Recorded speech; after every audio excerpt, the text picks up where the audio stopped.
guys, welcome back to the potty. So for those who are watching, you might see I'm wearing this hoodie that says Balancing Her. I got it in the mail today, so I thought it'd be very fitting to wear it for today's episode. For those who don't know, Balancing Her is my online membership for training and nutrition. It's basically your one-stop shop for learning how to balance your life forever. It is my number one baby, so I thought I would play around with some merch. It was really just to get the feel for the fit and the feel of the hoodie and stuff. And then I'll play around with actual making it a little bit nicer. But for now, I just had Balancing Her and got it in the colors that's the same as the logo. But that is that. Today's episode is going to be more training related, and this is really cool to me because it was literally last week, the week before, I had this realization that I feel like I have two personalities. I feel like when I'm training clients in person, because I'm personal training them, I feel like I'm PT Sezzy. And then when I come more online, it feels like I'm more nutrition Sezzy. And I feel like I just had this realization. I was like, I don't blend the two enough. So I really want to be blending it more, especially in the podcast, because this is literally free value for you guys. It's free educational content. The only thing with training is that I find it, and it could just be the PT in me, I find it really hard to be okay, what are we going to talk about on a podcast? How can you make this tangible whilst you're training? All that kind of thing, because obviously when I'm training clients, I've got them in front of me in person and I work with them in the moment. But today's episode is inspired by one of my online clients. She asked me a question the other week, and the exact question, she said, is it good to have DOMS or no DOMS? As sometimes I would be that was a good session, but then I won't get any DOMS. And for those who don't know, DOMS is delayed onset muscle soreness. So you go to the gym and then the next day or two, you're really fucking sore. Maybe you can't walk, you can't lift your arms, whatever the thing. And I'm going to talk about it today. But firstly, this client is literally, I just write a training program for her. So we don't do one-to-one check-ins. We don't do nutrition. We don't do anything like that. She is just a training only client. So I just write her program, personalized to her, of course. And then I update it however long we need, every 6 weeks or so. So she's slaying the game as well. She'll be listening to this. So she's absolutely slaying. But I, of course, have a lot to say on this, and it was something that I'm no one's actually asked me this in a while. Such a good question. Is it a sign of a good session, I should say, if you have DOMS or if you don't have DOMS? So, no. Short answer, no, you don't need to have DOMS to have had a good session. There are so many reasons that you can have DOMS. The first one being, and if you are new to a gym, this is what kind of puts people off training to begin with. Literally you go into a gym and you do your first ever gym session or couple of sessions and your whole body's fucking aching. And that is going to happen because your body has not been put through this before. So if you are someone who is completely brand new to the gym and, maybe you would go to a session or two and then you go, I'm so sore, I can't go again, or it puts you off going, please keep going to the gym. Please trust the process. You will not be sore every single session. And I would actually argue that if you are sore every single session, something is very wrong here. And it's something I'll get into today. So hopefully this is a episode that you can take a lot from, take it into your gym journey. Try not to be stressed about the gym journey and just accept DOMS for what it is when it happens. Okay, so my first point that I want to make is that DOMS and calories burnt as well are not good indications of how hard you've trained. And it is so dependent on you and your body and how you're training, the way you're training. For example, I can take this a few ways. So I might go into the calories burnt first. So I used to train at F45 and we had to wear those lion heart things. Well, we didn't have to, but I had one. So we wore those, and I always found that on strength training days, my lion heart, I was always the bottom of the leaderboard. So it would measure you during your workout, your heart rate. And then the higher your heart rate got, the more points you got, then higher up on the leaderboard you would get.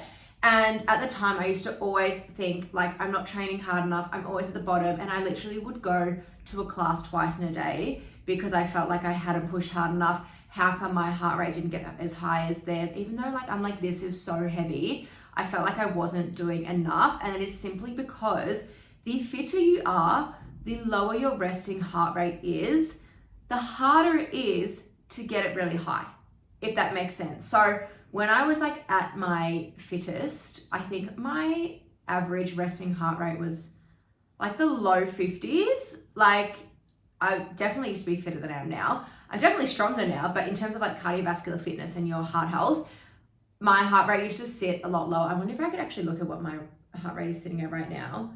It's currently sitting at 64, which is a bit higher than I would think, but the point is my average has gone up a bit because I haven't got as much cardiovascular fitness at the moment. But the lower your heart rate is on an average, the harder it's going to be to get it up nice and high. So for me per se, my cardio zone could be, again, I haven't checked the numbers, but it could be like 150. Someone else, their cardio zone will be like up in like nearly 200. Like it is so dependent on you and your body and you as the person. So never use calories burned as an indication of a good workout. There are so many other things that you can do instead. Trust me, I used to always go off calories burnt, and I used to literally do Stairmaster sessions. I would go for at least an hour because I was always trying to burn more than the time before. Like it was crazy. I was always trying to burn 700 to 800 plus just on the Stairmaster alone. Like it was fucking stupid and I don't recommend it, but that's what I used to do because I had no idea. This was probably like 6 years ago, I'm gonna say. It was crazy stuff and I was eating 1200 calories and it was not a good time and I was not having fun and my body was cooked, and it's a whole thing. Maybe I'll go into that into another episode, but calories burnt, you don't need to trust it.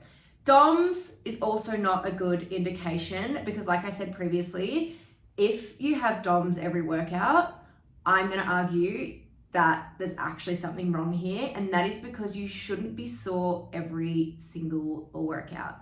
If you, like I said, have just started at the gym, yes, you're going to be sore. If you've just started a new training program, more than likely you're going to be sore. I always find the first week of a new program, my body is definitely sore, a little tighter. I have to really look at recovery a bit more. And that is purely because I'm changing up the training stimulus. Like, yes, I might be hitting the same muscles, but the way that my body is doing it, the exercises I'm doing is different from what I've previously done. So I'll do the same thing for 6 weeks and then I'll swap it up, hit the muscles in a bit of a different way. And then my body is like, whoa, okay, that's different. Now I'm sore, and that's totally normal. You might just find on a random day or random exercises that you might get sore and you might have some DOMS.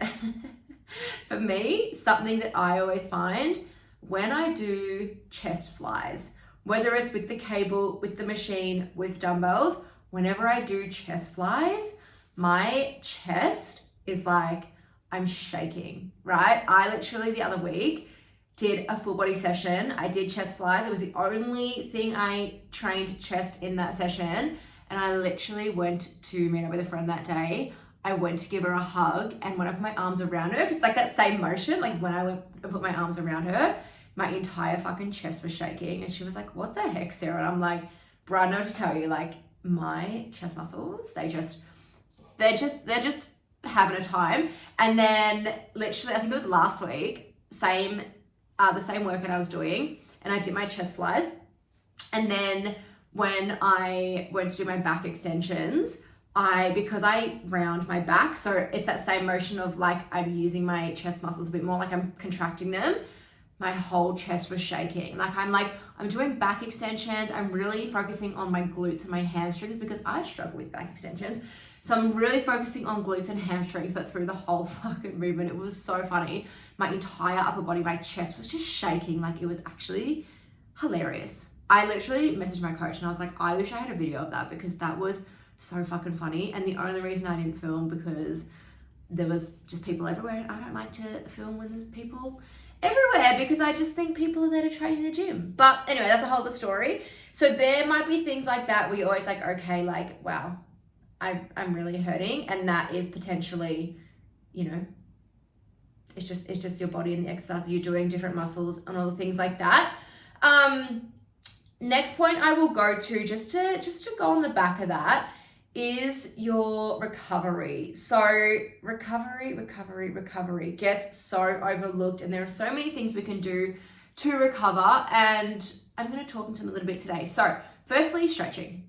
All right, stretching before your session is so highly recommended. I do it before every session. I make my clients do it before every session. I make my group class clients do it before every session. Stretching is so important. You want to get your muscles ready for the weight you're about to lift so they can handle it a lot better.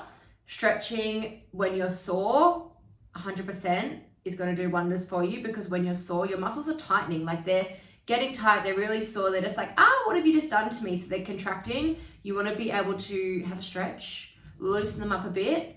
Otherwise, that's why you're walking around looking like you can't sit on the toilet, like you're just really struggling. Definitely stretching, and also foam rolling.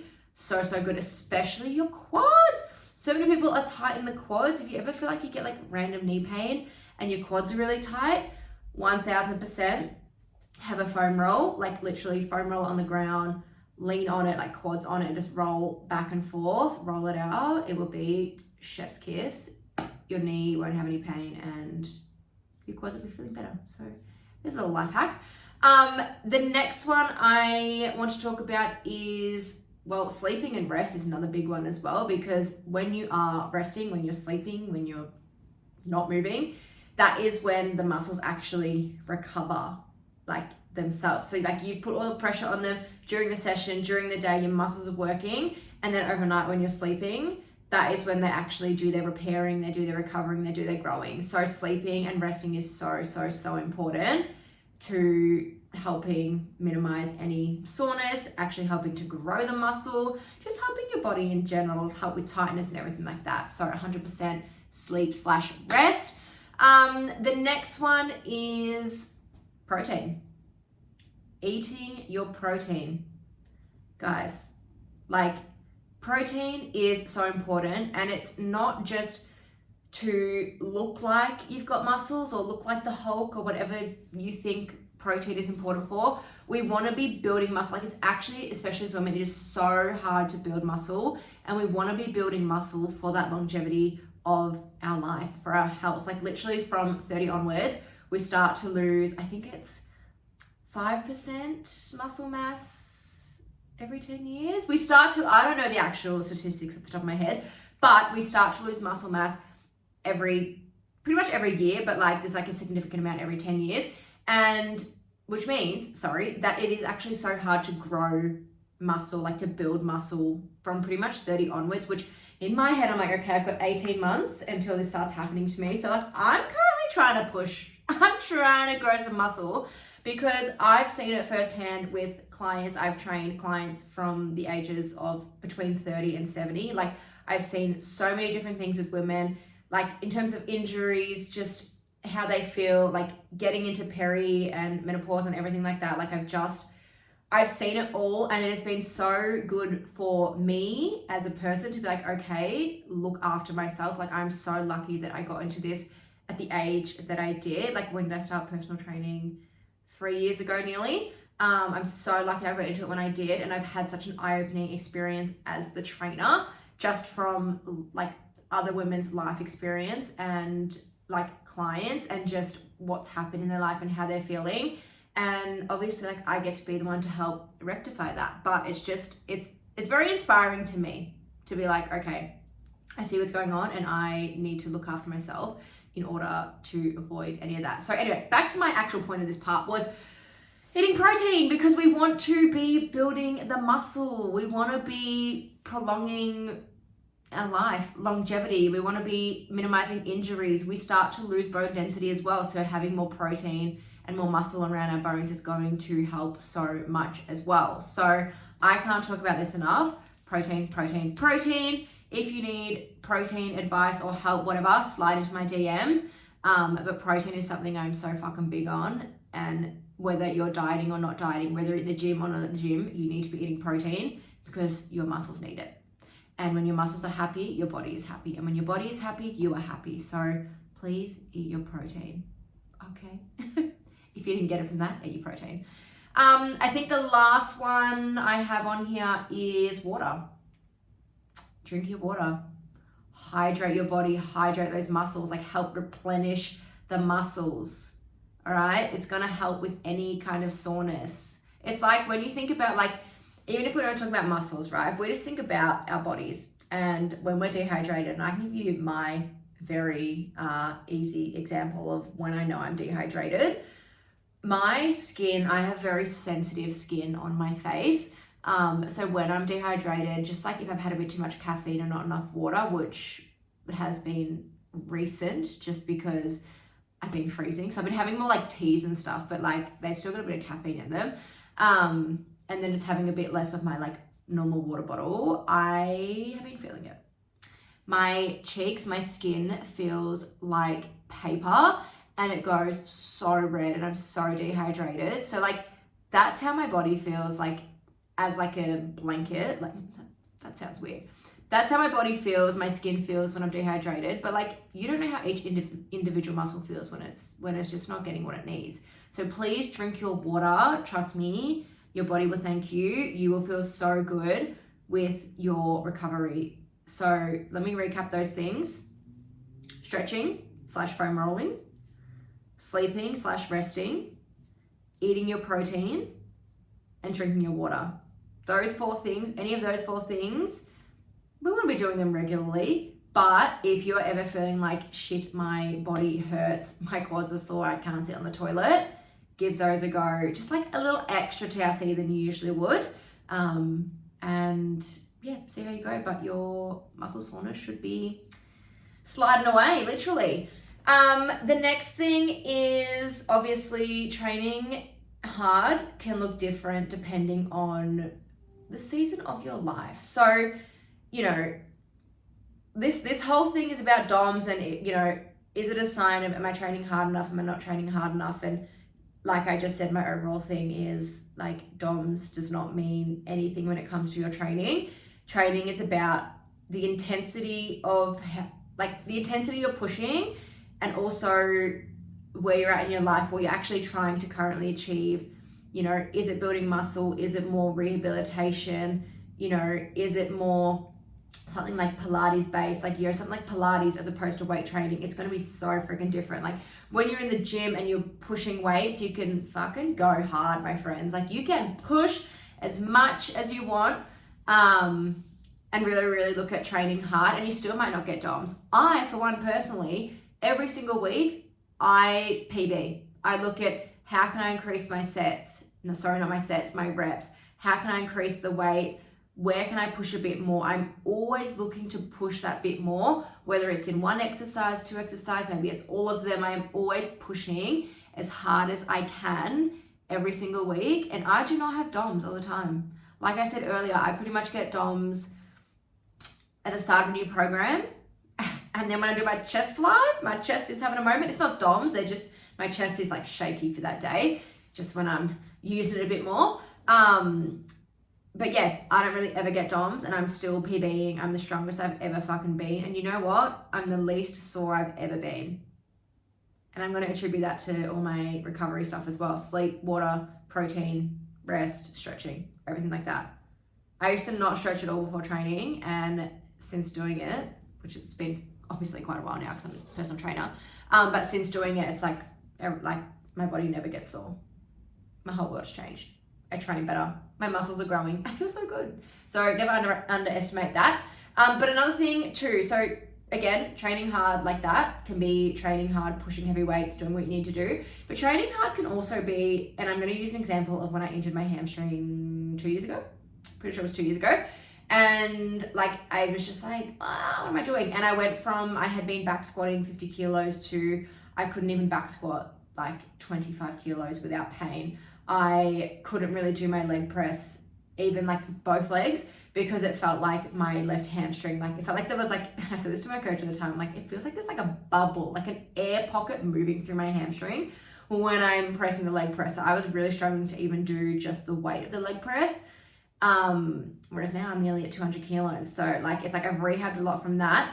My squats as well up at 60 kilos. Like, do you know what I mean? Like, it's like pushing for me in that rehabilitation time was not about like, I'm pushing fucking heavy. It was about how can I strip back the weights and push my body, push my hamstring to what it needs in order to recover. So for that, something like single leg deadlifts, I was doing a lot of those just to, again, like help my hamstring get a bit stronger, a little bit of recovery without having to push a heavy weight. And they were fucking hard when I started doing it. Like I was like, wow, I can see why I hurt my hamstring because I can barely do a single leg deadlift. Like it was really, really hard. And that was me pushing then. So I definitely wasn't getting soreness then.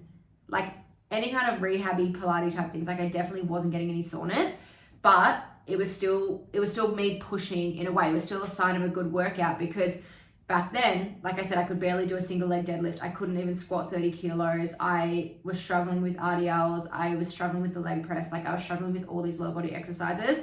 Whereas now, because I pushed to the extent I could then in terms of rehabbing, I can now push heavier to the extent of how heavy can I go with my squat, my leg press, my deadlift. Like I'm back to that and my muscles are so much happier for it. And like I said, I don't really get sore. So I think I'm gonna wrap this up here. A very nice short episode. I would love for you guys, if you can, please send me a DM, comment below, just something, anything training related that you would love to hear more on, any kind of topics you'd love to hear more on. Because again, like I said, when it comes to training and like me being a trainer, I always just think like when people want training tips, they want to know how to do a squat or how to do an RDL or how to engage their core or whatever the thing is. And I just don't, to me, in my head, I don't feel like it's practical for a podcast because how many things could I get through in one podcast? Could be a lot, could be a little, depending on how much I talk. But also like, are you going to take that and put that into your session? I would love to know if that's something that you feel like you would, if you thought there would be, if you had a quick, I don't know, 20, 30 minute episode, I could go through my main, I guess, things I see as a PT, as in like my main things that I correct, the main mistakes. And then if you feel like listening to something quick, listening to some cues, and then you could go and action it in a training session, absolutely tell me, write it down. Like I said, comment below, DM me, whatever. But yeah, anything else as well, anything else to do with training. This is where apparently I really get stumped on. Apparently, I don't know why. So yeah, I really, really, really appreciate your help. But I'm going to love you and leave you. Thank you so much for tuning into this week's episode. If you would like to, leave a review, rate me a 5 stars, I would love that so much. It's so appreciative. Anything, any comments, any DMs, everything that I get from you guys, I really, really, really appreciate it because, like I said earlier, this podcast is for you. So I do what I can for you. But anyway, I'm going to love you and leave you. Thank you so much for being here. Let me know if you enjoyed the episode and I will speak to you next week. Bye guys.